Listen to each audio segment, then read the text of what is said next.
Well, which way is up? This way is up.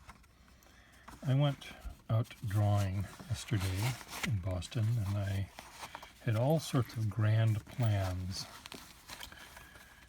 And I loaded up my little my man purse with all sorts of pens and pencils, and selected my ink and selected the color pencils to use, brought different kinds of paper, and then I ended up meeting a friend, and my day was sort of changed a little bit from being, maybe 6 hours outside drawing to being just essentially about 2 hours. So here's the friend.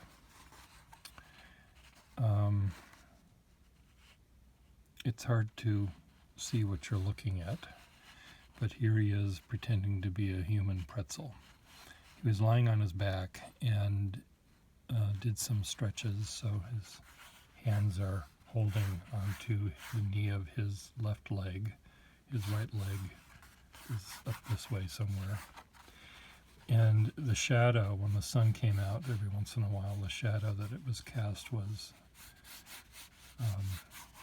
very angular, and everything about it was sort of angular. And it's like you crumpled up a piece of paper into a ball, and that's sort of what this reminded me of. In the distance behind him, right over here, was this bridge, this drawbridge that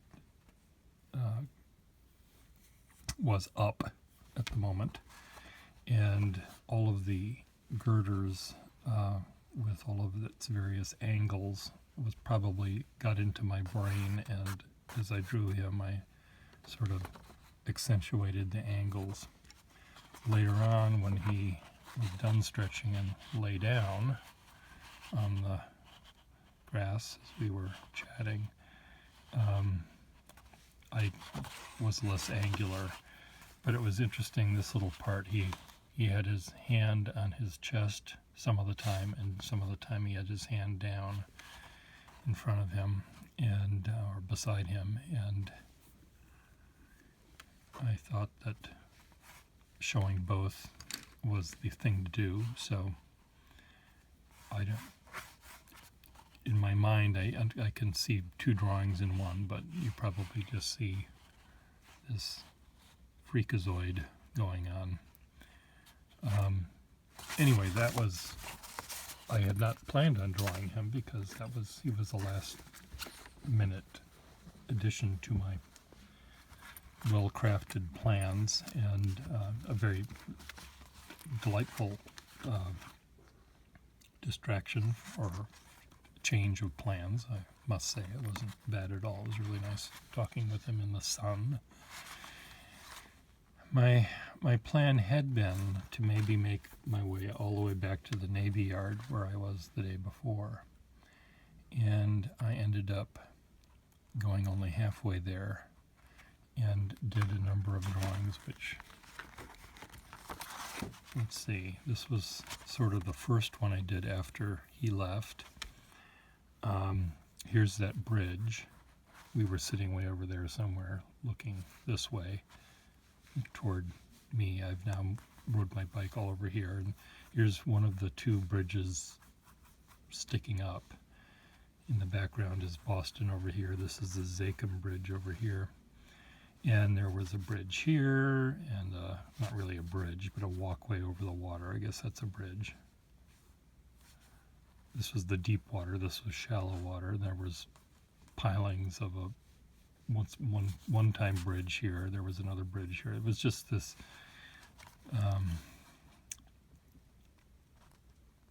area of once upon a times with respect to the rail yards. And it was really quite neat. The darks and lights and the angles and the distance and all this kind of stuff.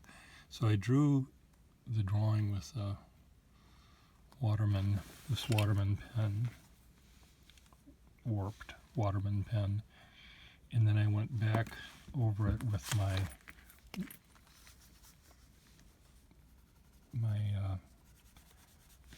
ink brush here that was just filled with water, so it dissolves the Waterman ink, as you can see it doing. And where I ended up really pushing down a lot of ink, which I used this pen for. This has a big moppy broad nib, and I would go back at some point. I didn't do it immediately, though I could have. I was standing. I didn't bring my chair with me, and so I was standing up, sort of propping my bike up with my body and drawing this. And this piece of paper is not, I had a stack of paper behind it, so it was firm, but I had to hold on to it tightly with this hand. I couldn't do anything else, really. I sometimes would shove a pen in that, and I had one in my mouth, and I was unscrewing and screwing, and and it was just very clumsy. So I drew these very, as you can see, or as you probably can figure out, I do these things relatively quickly. And I may go back again. I'm getting to a point, and I'll see if I remember the point by the time I'm done. Looking slightly to the left of this, not moving my body anywhere, but looking slightly more to the left. Here, this is the panorama. There's like this. I saw some railroad building here with, here's a bike path or pedestrian path, and here's the Zakim Bridge, and underneath that there's another bridge, and then there's a, I don't know what I'm even looking at anymore here, but here was a train that was going that way slowly. And I meant to go back to sort of draw the trainness of it. It had big, dark wheels and shadows and a little ladder. It's one of those modern engines that aren't very attractive. And then these were cement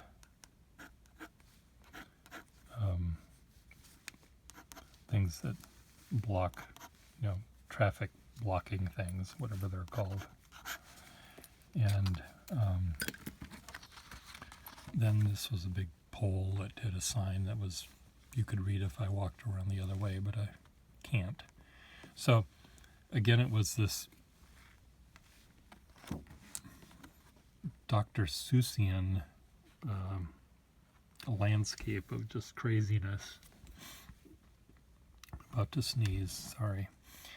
Craziness that just, it was sort of impossible to render accurately, because even if you did, you'd think I was incorrect, because there's so many different angles. Nothing was really straight. This was straight, and the tracks were straight, but everything else was curved and coming at me from different angles, and it looked like there wouldn't have been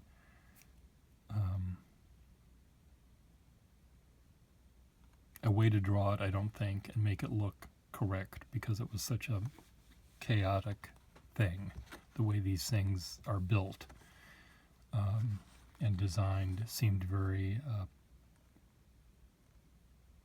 not normally very architectural. It seemed very chaotic and fun. It sort of was, the man that designed this area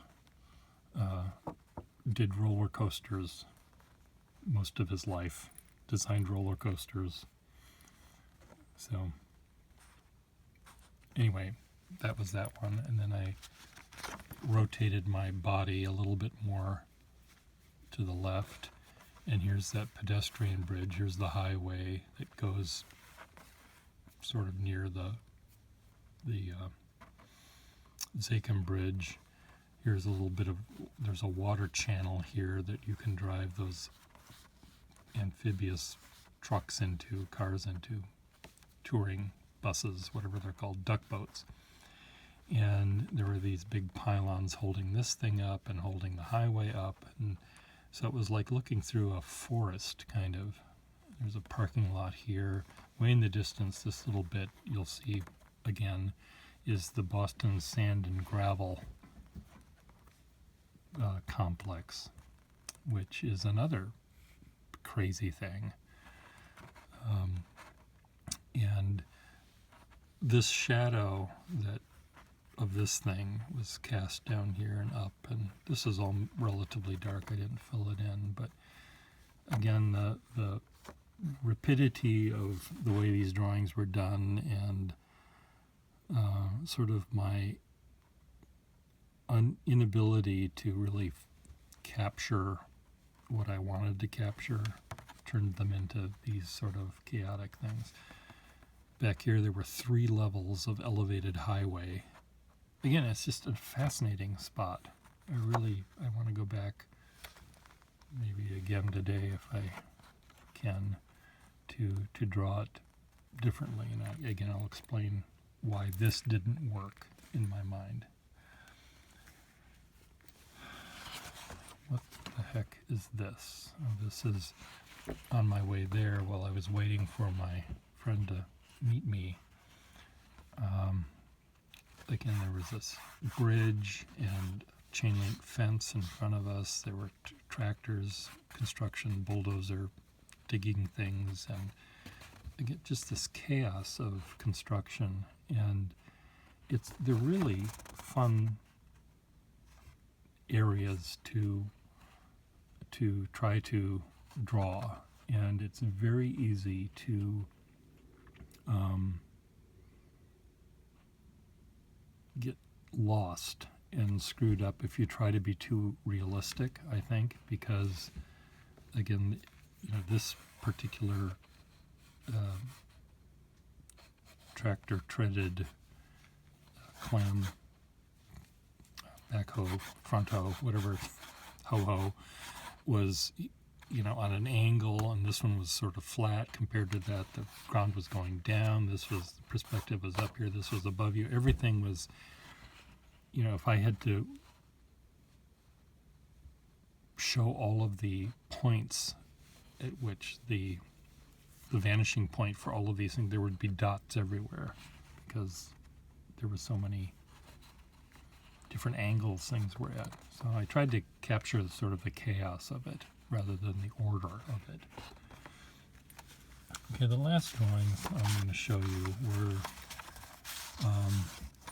I was using Prismacolor pencil on this rather rough textured paper, and Prismacolor pencils and this paper at this size do not work, I've discovered.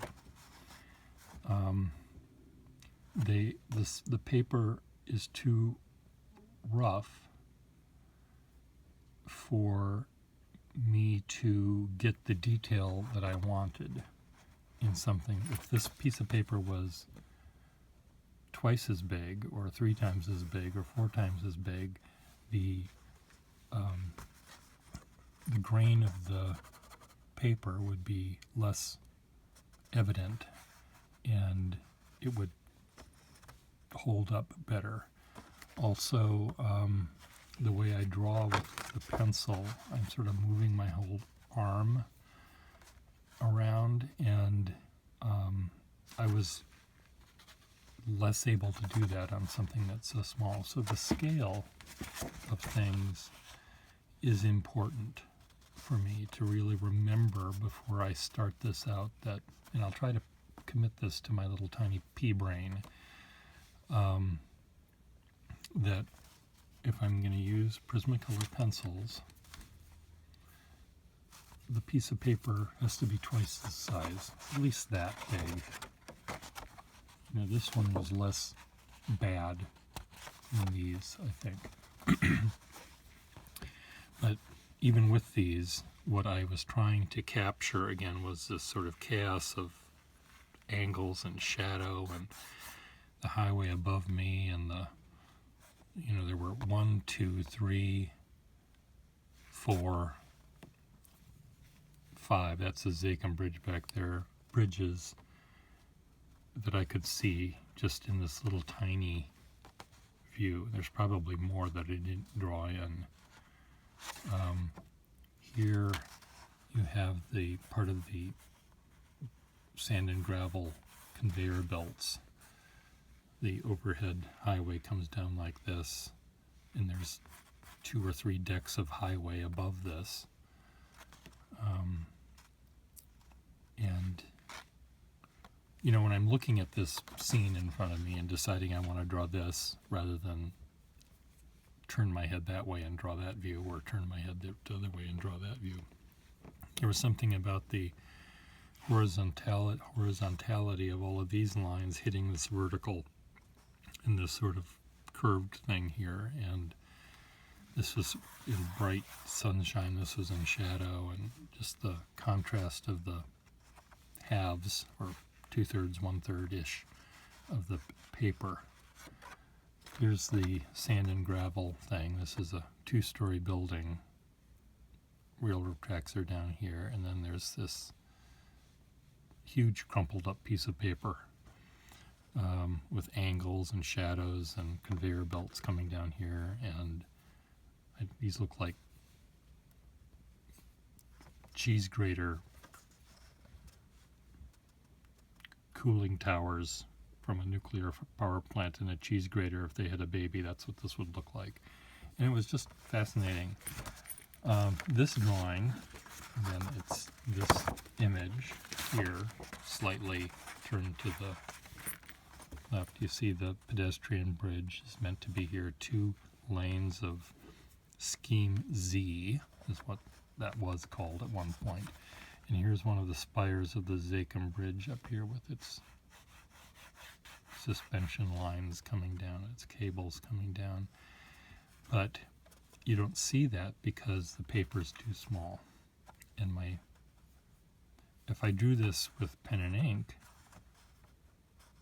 with lots of little cross-hatchy lines, that would be fine on this paper. But I think what I need to do, maybe this is what I need to do, or not, it requires more thinking, and then when I do more thinking than I think I need to do, then I am disappointed when I get there and I start drawing because I've imagined what I want these things to look like. But I can do a little tiny bit of thinking where maybe I have my man bag filled with many different sizes of paper. So when I do this and I realize, oh, the problem with this drawing is the paper's too small, then I just grab a bigger piece and do it again. I sort of specifically brought paper that would fit in this smaller satchel. So another thing that I do, another thing that causes me problems sometimes, is I have too many kinds of tools at my disposal, and by reducing them I might have been better. I brought 3 pens with me, thinking, I know I'll do this kind of a drawing. So here's the one that had the big blobby marks. Here's the one that had the fine ink marks. This is one that has red ink in it. I had a plan, didn't work, didn't even use it. This one has watered down ink from here, so it made a gray line. And I had all sorts of plans in my head for doing all sorts of drawings on this kind of paper. And I almost left with just this kind of paper and these pens and this thing. And had I done that, I think I would have had a more successful day. But I thought, well, I might want to do something in pencil, and I brought this kind of paper and these kind of pencils, and then I thought, well, hell, why don't I bring these? These are the dried up Arteza brush pens that I can't throw away yet because there's still a molecule of ink in them, and I actually like the effect I'm getting with these, with this very dry brush look. I can't be very exact with these, but I am able to, fill in huge areas of a particular shading. But because I brought these along, now my mind is juggling too many balls. And when I have too many balls, boy, that sounded dirty. When I have too many balls in my hands, this is not getting any better, is it? When I have too many balls that I'm juggling, I can't make a decision. So if I go outside today, I'm going to bring only pen and this kind of paper, or only pencils and this kind of paper, but bigger. I also brought this white pencil and this gray pencil because I also brought black paper. You don't see the things I didn't even try, but because I had all of these tools with me, decisions had to be continually be made by my poor little brain. When I wanted to just draw this thing, I had to decide, do I want to draw with this color or this paper or that paper? And by the time I get done with half of my options, I don't want to draw this anymore. So, advice, unless you have the ability to juggle lots of balls, my advice would be to reduce your choices to 2 or 3 rather than 10 or 12, and then go out and draw, because you'll draw more and think less.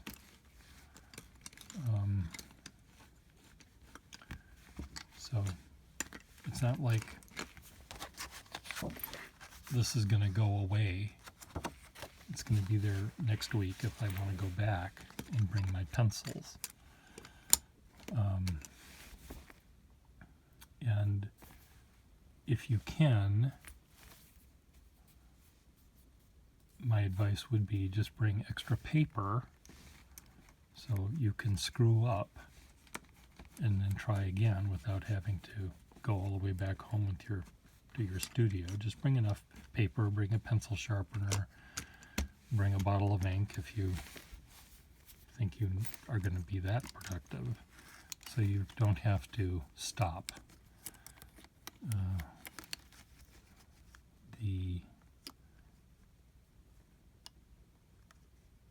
In these times when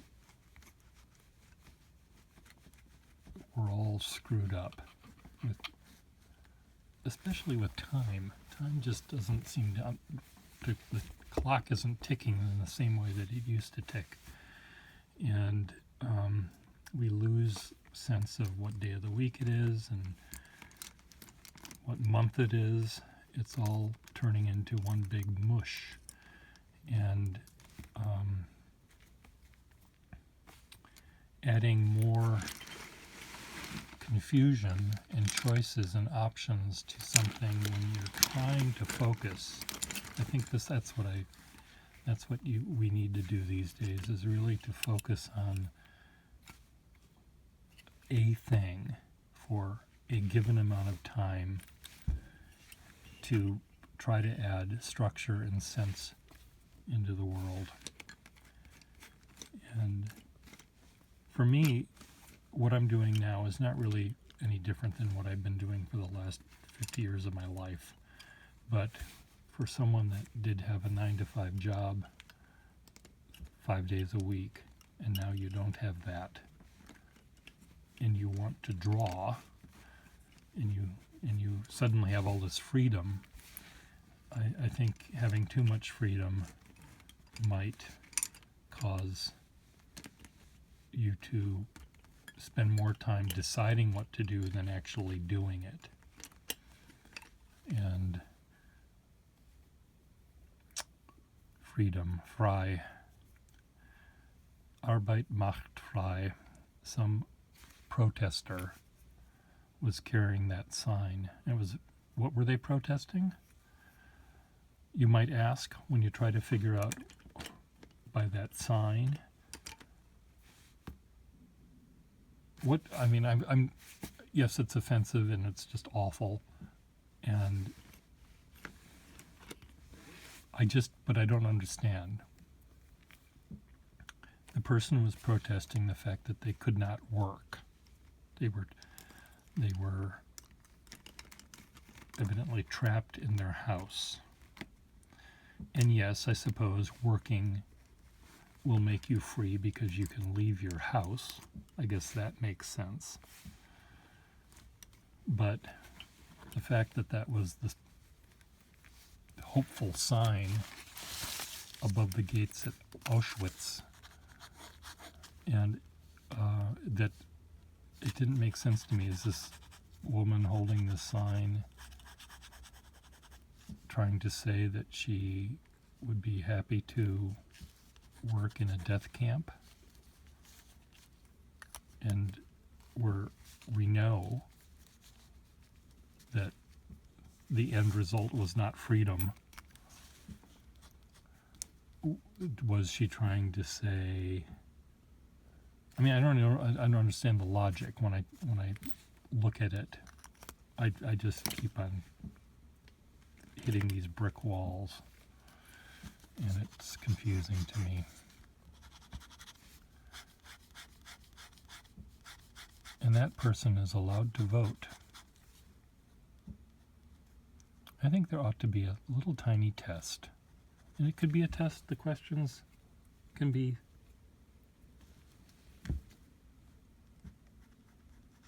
given out beforehand so you can study. Are you smart enough to make a decision about the rest of the life of the world? Or are you too stupid to know what to do? You know, smart people that have an agenda, might vote for the stupidest man on the planet to run the country. But Arbeit macht frei.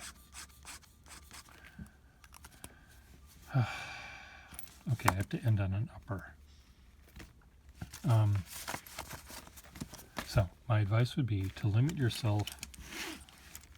My advice that I need to take, limit myself to one kind of medium. I know where I'm going. Sometimes when I go on these urban sketching things, I may never have been there before.